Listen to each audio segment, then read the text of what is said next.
Okay, let's start streaming.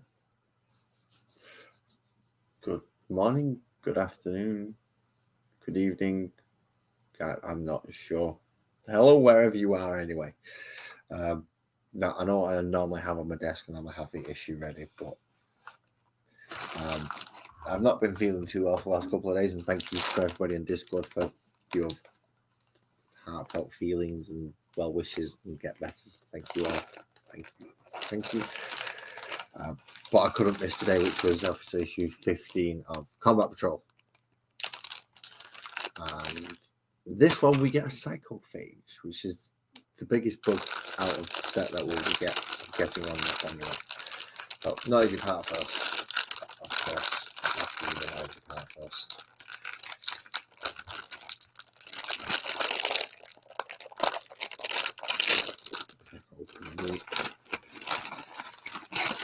My desk, right, so it's only one sprue, which is nice, but it is a very, very big round base, well, oval base. And my desk is full, is what I was supposed to do on Monday, but obviously I was ill, so I was going to catch up on everything so that I was ready for this. All right. So in this one, we are going to cover Tyranid Monster, which is, of course, the big Psychophage, which we'll put together today. There's a new faction it's going to tell us about, apparently, and there is cover and terrain. So we get the magazine, which we always get. We know this. We know about the magazine. But by look through, we're also getting a lot more cards, like the other ones that we got. So we've got some terrain cards, some special rule cards for the armies, and the next three models which we are missing, which are the rules for the Psychophage, the Parasite of Mortrex rules, and the Chaplain on the Bike rules, and a brief term breakdown on how that happens. So those we'll definitely have a look at in a moment, because I'm guessing it's going to tell us about them in, what's it called?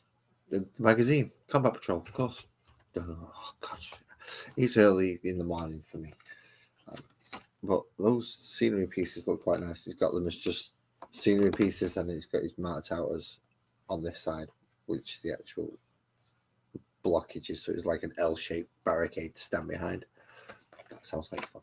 At least gives you some kind of cover.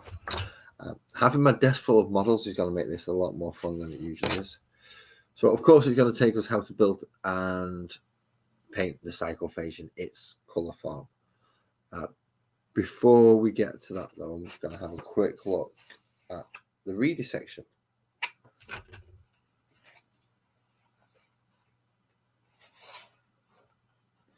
Okay, the reader section is an entire soul feeder thing, so it's going to be talking about, by the looks of it, fighting the Tyranids. Excellent little story.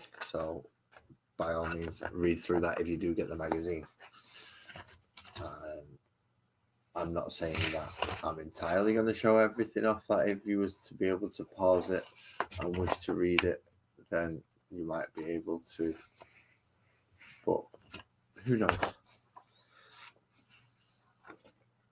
It also goes on to give us the naming of the Psychophage. Again, is it the Psychophage? The Psychophage are feeder organisms designed to digest matter for the Tyranid swarm. Even as battle rages, they ravenously consume all in their path. They are particularly adept at devouring psychers, which is why I like them. And they convert their essence into soul-searing ash, which can be used later as a horrifically effective weapon. So the background for the Psychophage, unless you roll for it again, you get a 1 or 2. Any victim caught in the Psychophage is Psychoclastic ash are haunted by nightmarish visions of dead psychers. Doesn't sound particularly nice, does it? This Psychophage has particularly potent digestive acid capable of eating through even Terminator armor. Could come in handy against the librarian in Terminator armor that you got a few issues ago. Not that it's actually going to make any difference. And this Psychophage seems uncannily aware of where the nearest psychic is at all times and will hunt them relentlessly if you get a 5 or a 6. So it's always about the hunting of psychers and being good at that job.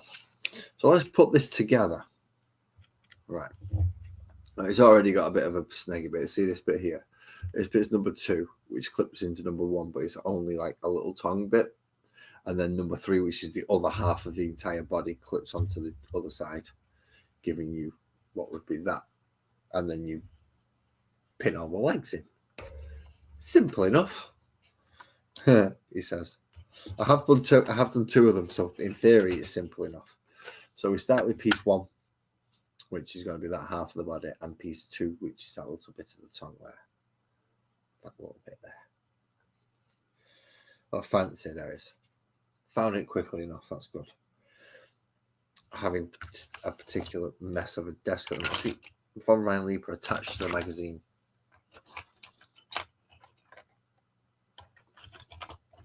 This is a problem if you don't paint them quick enough. You end up with a huge backlog of plastic. Good morning, Steve and Twisted, both of you. Hello, how are you doing today? Yes, it is where your ex-girlfriend went. She got consumed by Tyranids, and they created the Psychophage from her. I believe that was relatively accurate to the description.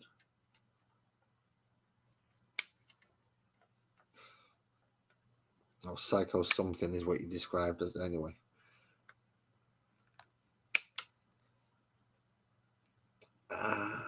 Don't clip your fingers by mistake.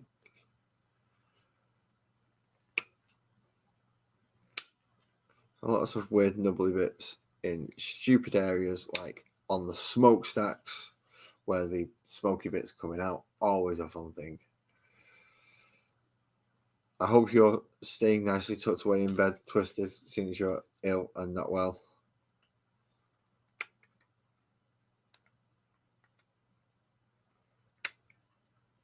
As well as Steve, I've not seen any updates on the Mini from your channel for quite a while, which I'm rather. Well, it's like, well, where's the Mini? I want to see the Mini.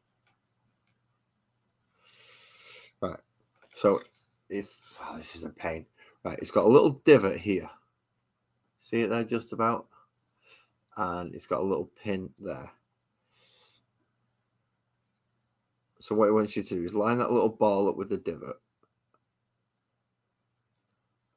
and then that kind of clips in around into these little sections here.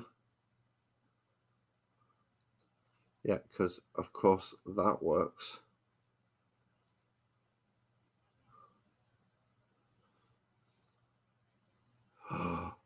I've clipped off something I'm not supposed to have.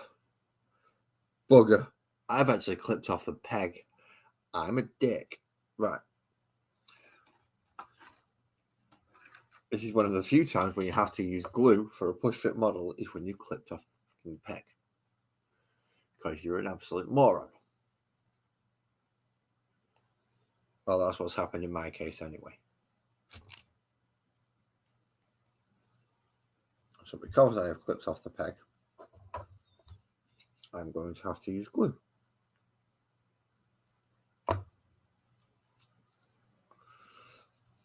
I'll have to dry that piece off that was in my mouth because it's not like super glue, it doesn't work that way.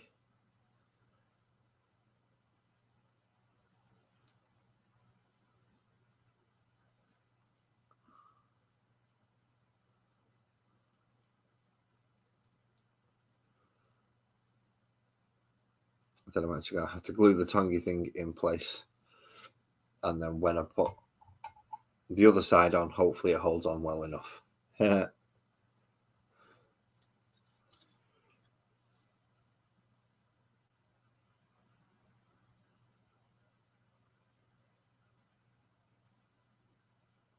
So, yeah, good. Staying in bed. Lots of vitamins, lots of stuff that you need. And coughing up what I'm going to guess to be a Texan's dream.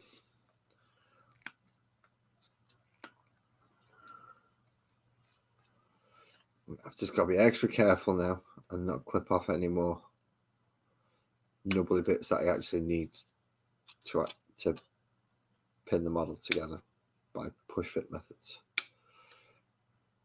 The fact that I'm going to have to use glue for this bit is going to be fun. Yay. I don't like using glue for push fit models, but sometimes you have to when you cut off the wrong bit. So now that we've got one half with a tongue at least in the right place, now we have to try and line up all the other pegs.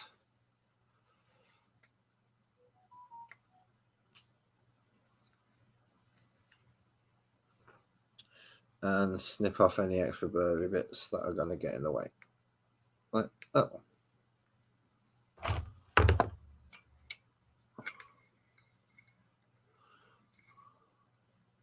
Like that. You should be able to line the pegs up pretty easily by just lining up where it's supposed to go.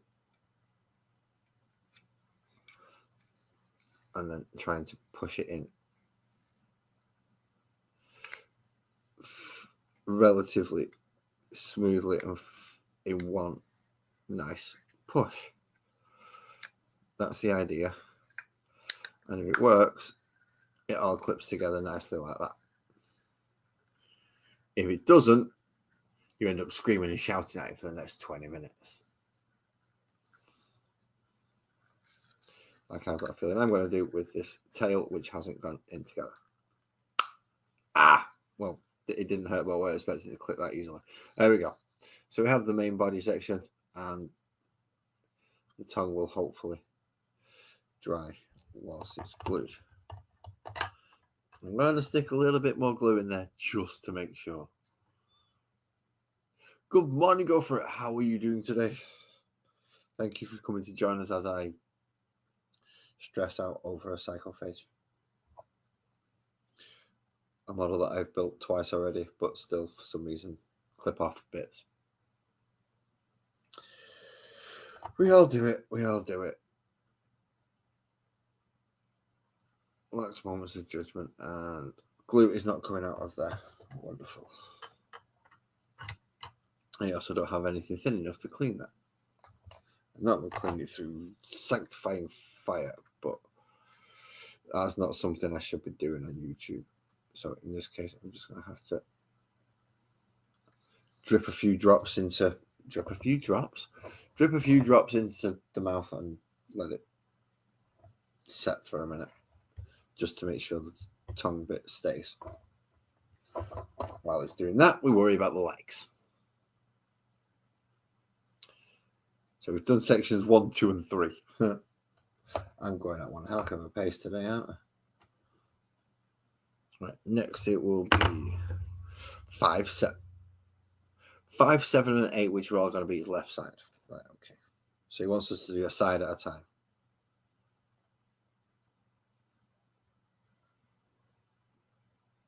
So 5, 7, 8.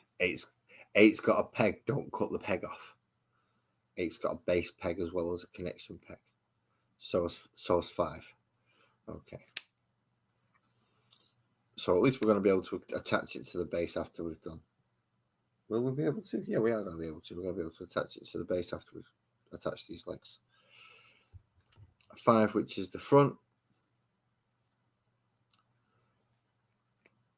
7, which is the middle. And 8, which is obviously the back. Great big whopping long one there.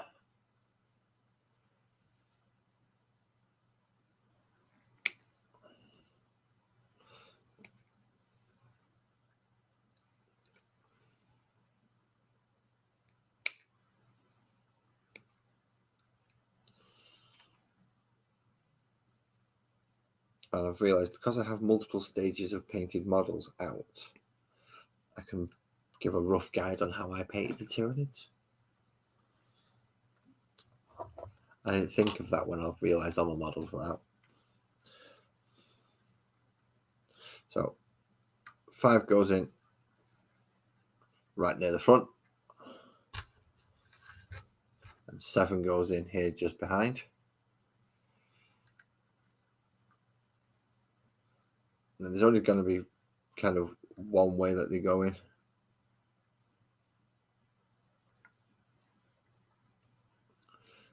And a little bit of maneuvering will figure that out, hopefully.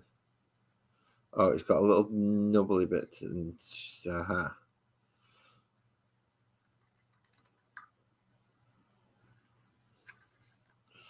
so it does have specific shapes for you to match up and line up, if you can find them in there.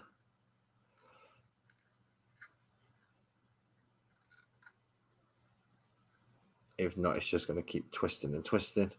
There we go. Yep, then that's going to be level with the floor there, okay.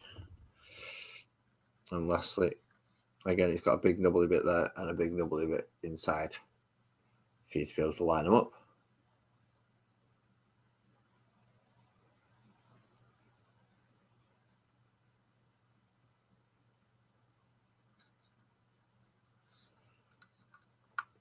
You went fishing the day after this.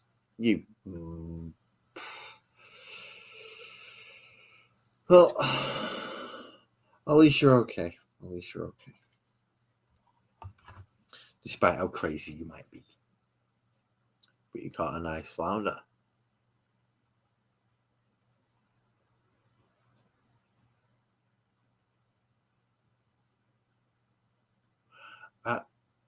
The Death Leap is okay, but I'm not overly keen on the big cloaky thing. I preferred the Neurolictor. I preferred the big brain on it as opposed to the big cloak on it. And the big long predator lash coming from the back of its head was very nice.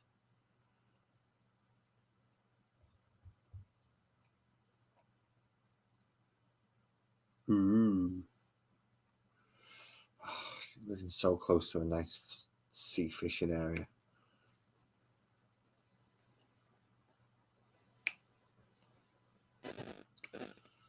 I'm a little bit too far inland for that, sadly. And the good thing about this is it leaves you with 3 legs left, which are obviously the legs for the other side in the same orientation. Little one at the front, big one at the back, medium-sized one in the middle. Just got to make sure you can get the clips in and snip it out properly. Hopefully without too much flashing being left. Unless you got an empty sprue by then. And 3 extra legs. We'll start at the front.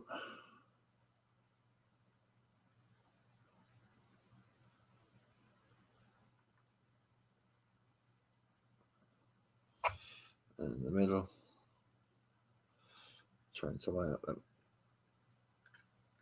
hole bits and the peg holes.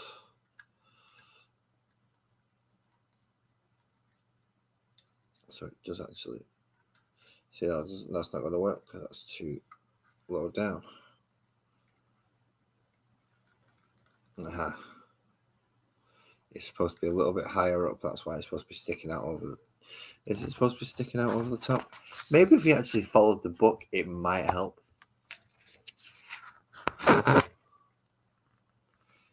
Yeah, it does. It sticks out over the top of the leg in front of it. That's good.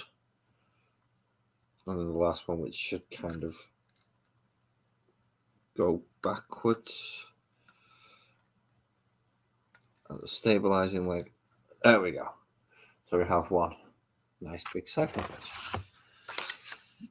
Now we've got to fit the damn thing on the base.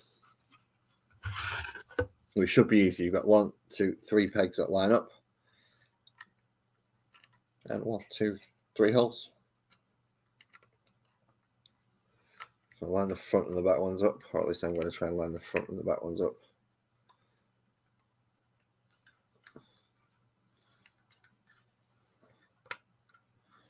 I'll do it from underneath as well, just because it seems to make it a bit easier.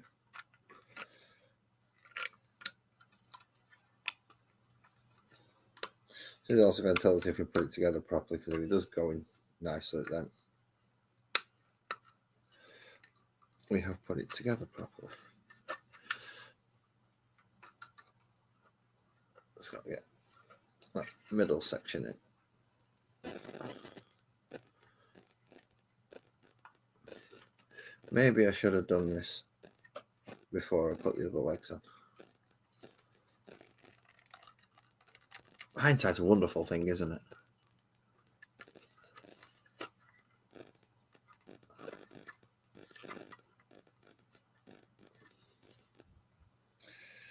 There we are. Don't try this method at home, people.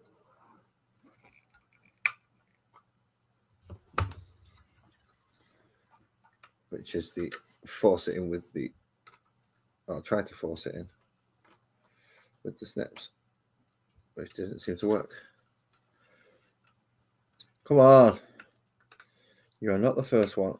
You'll hopefully be the last Psychophage I ever have to build, because I'm only allowed to take 3 at most. So please just go into the fucking hole and don't bend or snap or anything daft like that. Please. Just don't be a complete dick your entire life.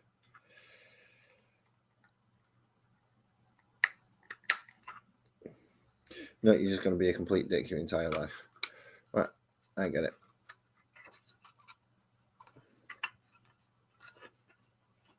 Okay, so the middle one is a pain in the ass to get in place, apparently.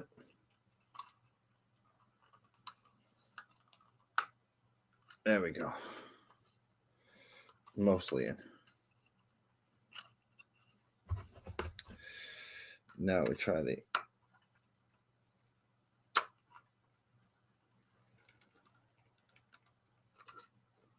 There we go. Snips method works at last. And we have a Psychophage on a base.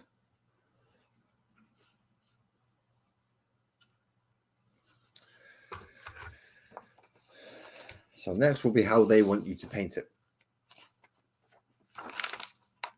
which is cover the entire thing in Wraithbone, two thin layers. Get all the armor pieces, so all the sections down the back and across the top here, and possibly these sections here as well. Yep, and the little bit that covers his bum there. Do all them in burgundy. Then they want you to do what looks to be all the bladed type sections in black. So there, and they've also done it there. So all the bladed sections are going to be black. How many more sections? All the venty pieces. So these little, what look like vents sections here. There's 3 down each side. 1, 2, 3. You want you to do them black as well, and then you've got to paint in the Space Marine boot as well. So the back of his leg and the armor. You want them blue. Then you get the Screamer pink, and you do all his tentacles in his mouth, as well as the bloody giant here. So all of these are going to be pink. And multiple white coats of white to cover the smokestacky bit, and paint, leaving those sections there in the Wraithbone. And then come back in with the Wraithbone and do all the teeth within the actual jawed mouth. That's going to be fun to do.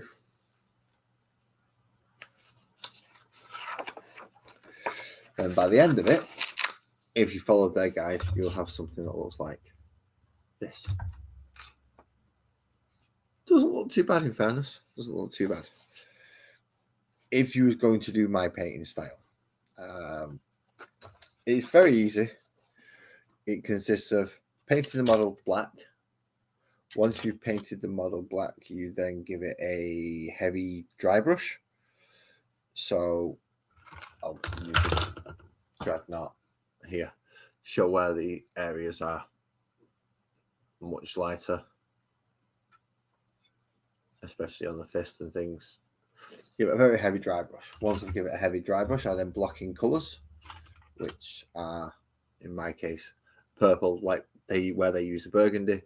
However, I use green on a lot of undersides and blades, and yellow for the general flesh colour. Once I've done that, I will dry brush it again with the ivory, just to give it the final coat, and that's my Tyranids done. Really simple. Don't know all this faffing about that they do.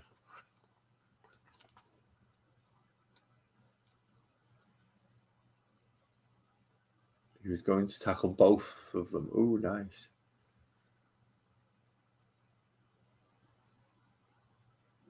And you've got the joy type Grey Knight. You should use that as a Nemesis Dread Knight instead. It'll look better.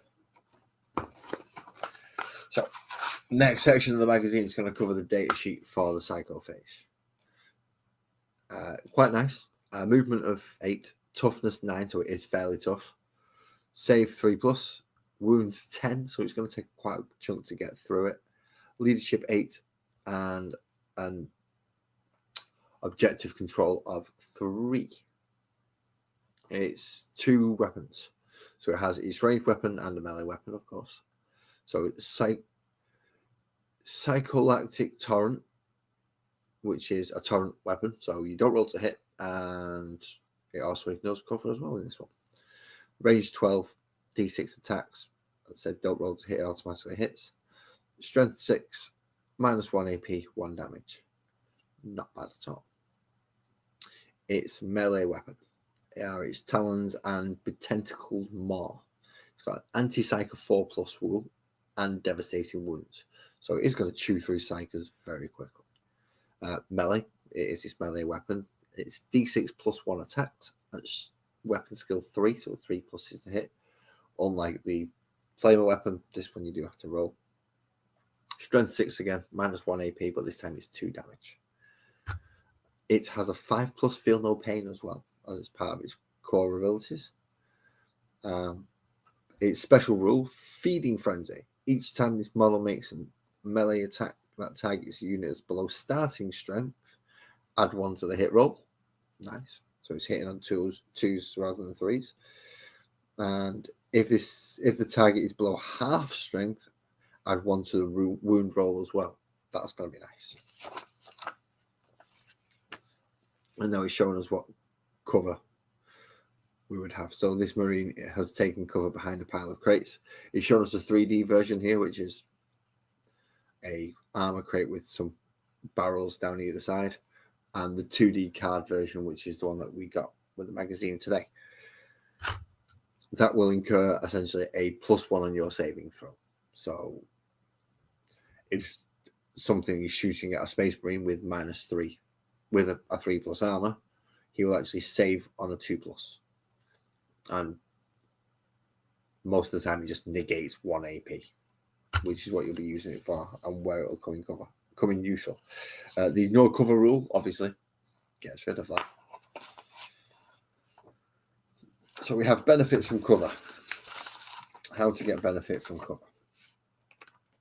So here we have a wing prime behind one of the L-shaped units, and Terminator Captain trying to shoot at him directly across. So the prime will gain benefit of cover. In this one, he's on the other side, so he's completely out in the open. He will not gain the benefit of cover. Okay, bigger terrain pieces, as he's shooting across it to be able to see all of his target, they gain the benefit of cover. As he is not having to shoot across it, they don't gain the benefit of cover. It's really simple.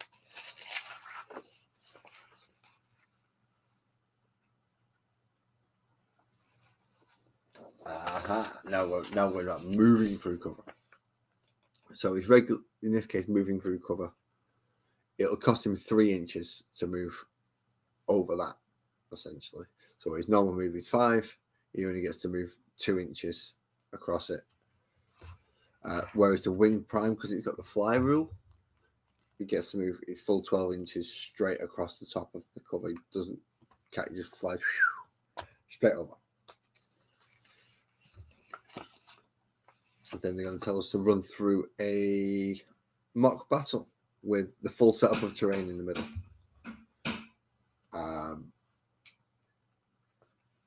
Just give me one moment. There was the door behind me.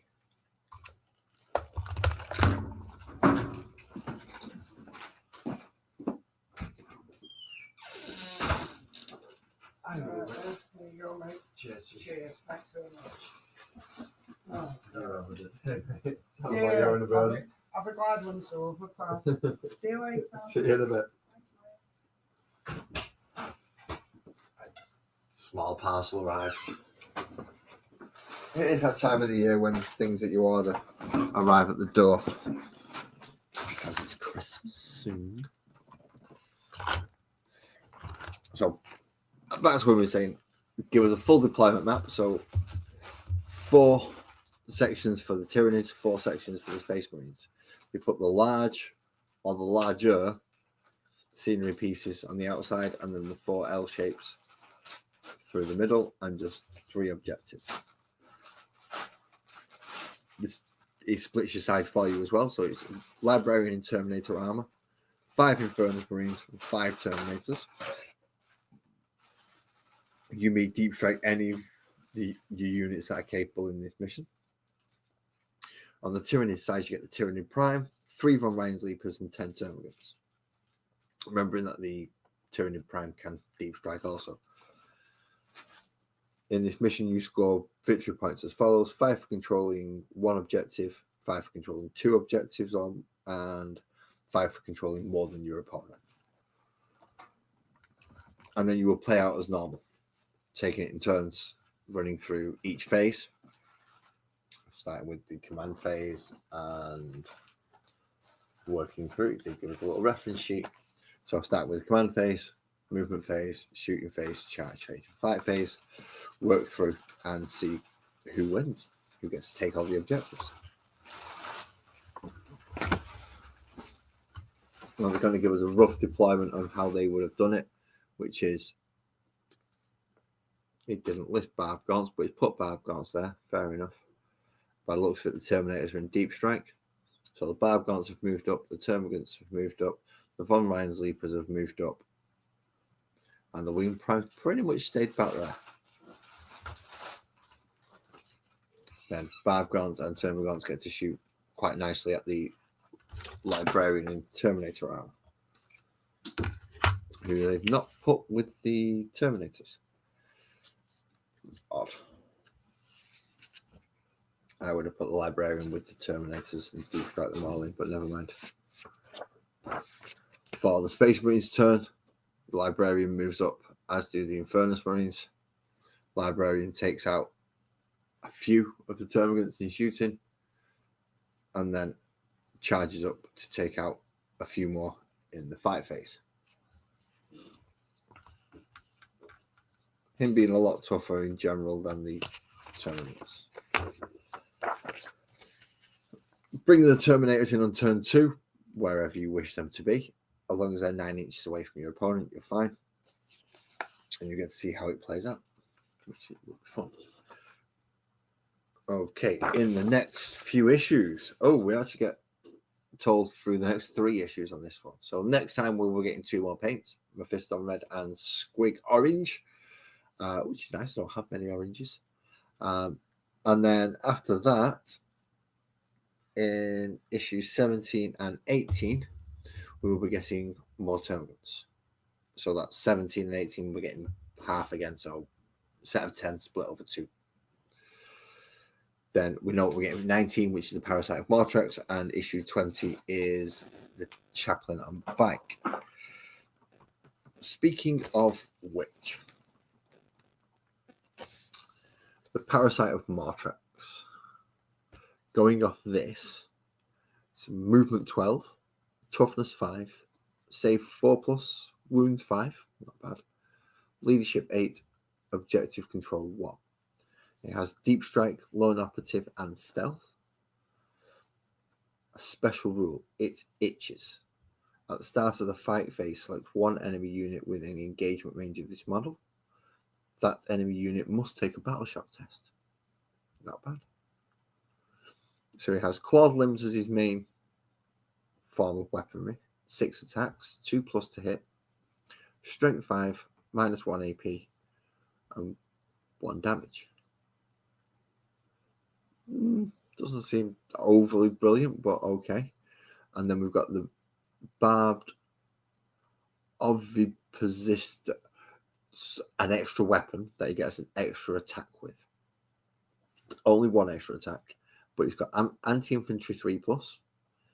Again, weapon skill 2. Strength is only 3, but with the anti-infantry 3+, it'll wound infantry on a 3. So that's not bad. That's not bad at all. -2 AP and 3 damage. So he could take out a Terminator.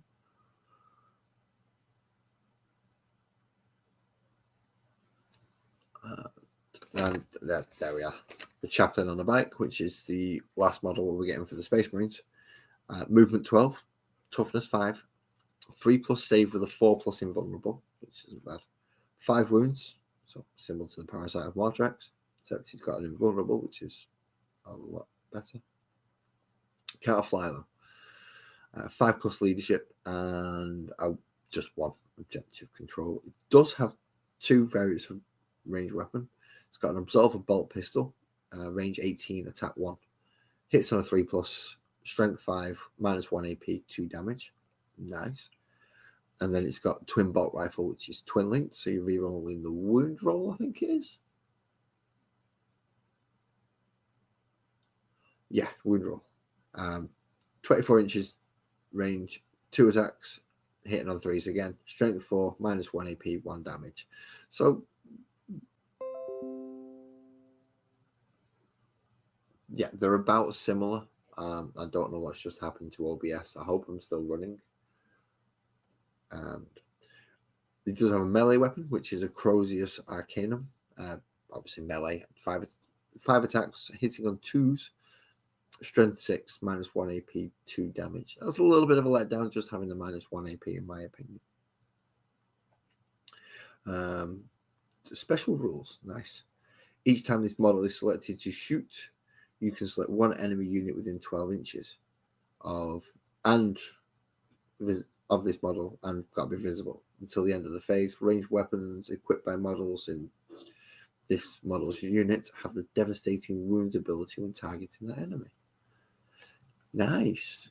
So it allows them to shoot up a bit, especially with the bolt rifles, and you can put them with extra bikes. Even better. So that's the 3 extra cards to go along with what we've already got. Let's pop them out. It also gives us some special rules to use as well with our armies. So we get, I think it's an option with the Space Marines and of 2, and an option with the. Thank you very much for confirming that, Twisted. I just got a little pop up there saying OBS was being a little bit funny and disconnected. So I just wanted to make sure. So we shall pop these cards out, and then we should start on the other ones, which I think are going to have like small army rules and possibly buffs for the commanders.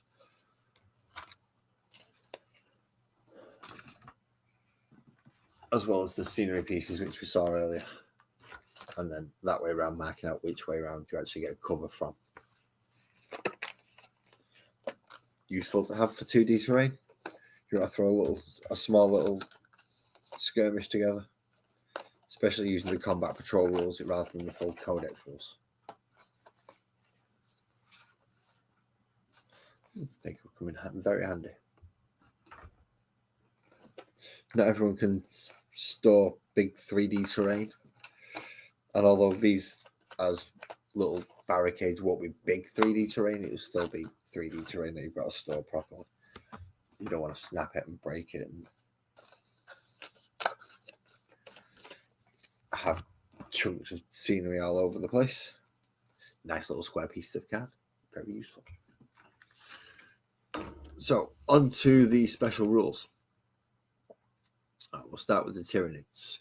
In this case, it's Synapse. While a Tyranid unit from your army is within 6 inches of one or more friendly Synapse models, that Tyranid unit is said to be within Synapse range of those models and of your army. Each time a Tyranid unit from your army takes a battle shock test, if it is within Synapse range of your army, take the test on 3d6 instead of 2. So easy chance of passing your battle shock tests. Special rules shadowing the warp. Once per battle, in either player's command phase, if one or more units from your enemy with this ability are on the battlefield, you can unleash a Shadow of the Warp. When you do, each enemy unit on the battlefield must take a battle shock test. Not bad. Not bad, especially if you're relying on battle shock tests to get your buffs,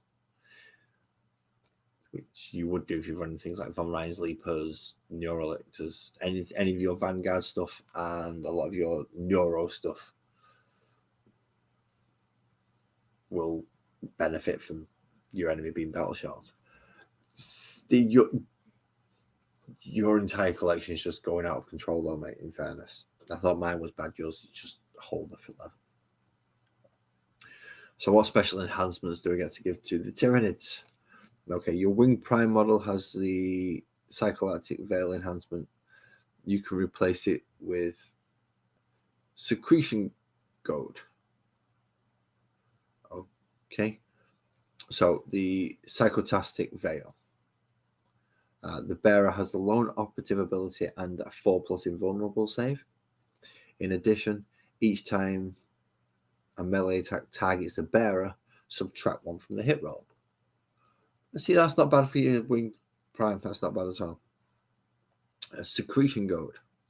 Once per turn, when a friendly Tyranid unit within 6 inches of the bearer is selected to shoot or fight, the bearer can use this ability. If it does until the end of the phase, improve the armor penetration characteristic of weapons equipped by models in the friendly unit by 1. So you don't get the invulnerable save of 4+, and you don't get a lone operative ability, but you can increase one unit's AP once per turn. Both useful depending on how you're running them. The Space Marines, they get Oath of Moment. As I told you, it'll be a special rule later on. Pardon me. At the start of your command phase, select one unit from your opponent's army. Until the start of your next command phase, that enemy is your Oath of Moment target. Each time a model with this ability makes an attack that targets your Oath of Moment target, you may reroll the hit roll. Nice if you weren't using a lot of flamers, but they give you flamers, so it's only really going to be useful to the Terminators. The stuff in Terminator armor and the Chaplain. Flamers aren't going to bother from that. Okay, so it's telling us the captain is your Warlord in this case, and he has the Champion Duelist enhancement, unless you replace it with the Oath Sworn Determination. Champion Duelist, which is the one it recommends you starting with, which is this one. The bearer's melee weapons have the precision and lethal hits ability. Useful, you can target characters even if they're in a unit, and lethal hits means any 6s will automatically wound. Useful. Oath Sworn Determination, improve the objective control characteristic of models in this bearer's unit by 1. So with all models, and you have it in a 5-man Terminator squad, that's going to be 2 OC per unit, per model, plus the captains as well. That could be okay if you want him to be holding the objective. If I was to have him on his own, I'd be more tempted to go for the Champion Duelist, just so we can charge him and make sure I got those hits off. Ooh, we get other stuff.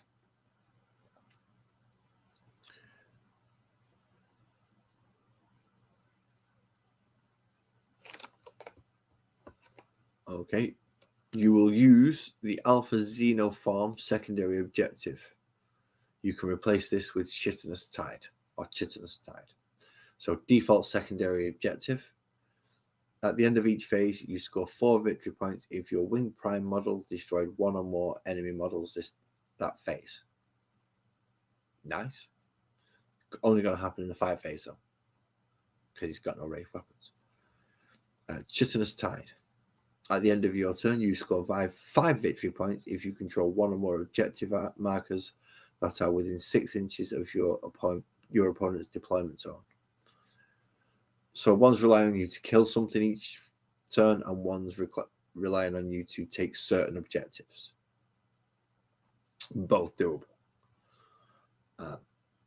Stratagems, all costing 1 CP each, which is nice. Hyper reactive. You use it in your opponent's shooting or fight phase just after the unit has selected its targets. The target is one Tyranid infantry unit from your army that was selected as a target of one or more attacks from opponent units. The effect: until the end of the phase, each time an attack targets your unit, subtract 1 from the hit roll. So that'll make them stay alive longer. I hope that's the idea. Voracious Assault, using your own shooting or fight phase. You target one unit from your army that has not yet been selected to shoot or fight in that relevant phase. Until the end of the phase, each time a model in that unit makes an attack that targets closest eligible target, you can reroll the hit roll. Definitely good for something where you've only got limited hit rolls. Good morning, Joey. How are you doing? I hope you're doing well. Getting some breakfast before you kickstart the day with your usual start. Third stratagem, which doesn't seem to be a battle tactic. This is a strategic deploy tactic. So in the reinforcement step of your movement phase, one termagant unit from your army is the target. Use your stratagem on that unit, even if it is destroyed. If your unit is not destroyed, return up to D6 destroyed models to it. Otherwise, add a new unit to your army identical to your destroyed unit in strategic reserves containing 2 D6 models. Ooh, nice. Now that one is good. Being able to bring extra models back. I will come to see you in a moment, Kitty. So for the Space Marine side, secondary objective is Wrath of the Emperor. At the end of each phase, you score 2 victory points if your captain model destroyed one or more enemy models that phase. It's easier for the captain because he can do it in both the shooting and the fight phase because he has a ranged weapon. That's what I'm guessing. That's why it's only 2 victory points and not 4 like it is for the Wing Prime. Yes, there was a cameo from behind the microphone. If you want that one, you've got these shock tactics secondary objective. At the end of each player's turn, you score 5 victory points if you control one or more objective markers that your opponent controlled at the start of the turn. So your opponent has to control one for you to take it off them, for you to score that one. You might be better off with the fighty one with it. Okay, and the three stratagems. Gene Rot Resilience, which is to be used in your opponent's shooting or fight phase. Select one Astartes unit from your army that has been chosen as a target. Until the end of the phase, each time that unit takes an attack, if the strength characteristic of that attack is greater than the toughness characteristic of the models, subtract 1 from the wound roll. So again, it's something to make them last longer. In this case, if you're getting hit with something that's strength 5, that would normally wound them on 3+, you're only wounded on a 4 this time. That's actually quite useful. The other battle tactic is Veteran Instinct. Only to use in the fight phase, and you can select 1 Terminator unit from your army that has not been selected to fight so far. Until the end of the phase, each time a model in your unit makes an attack, re-roll a wound roll of 1. Okay, so just 1 re-roll, and it has to be a 1. That's a bit. It's like the Salamanders, but not as good when you got to use it free for every unit. If that attack targets a monster or vehicle, you just get to re-roll the wound roll instead. That's better. especially considering we just got a monster for the Tyranids. So they get to re-roll all the wounds with that stratagem. That's better against that, I suppose. Your strategic ploy stratagem, which is overwhelming force, and use it at the end of your command phase and target one Adeptus Astartes unit that is in range of an objective marker you control. That objective marker is secured by you. See, secured objective markers in the same rules for combat missions. So I'm guessing that means it'll stay in your control until, even if you move out of the way. So even if you was to leave it, it would still remain under your control. Kind of like a sticky objectives that the intercessors get if you get the full codex. So they can take an objective and move off it, and it'll still be yours until your opponent comes and takes you off you, even though there's nobody there to take it.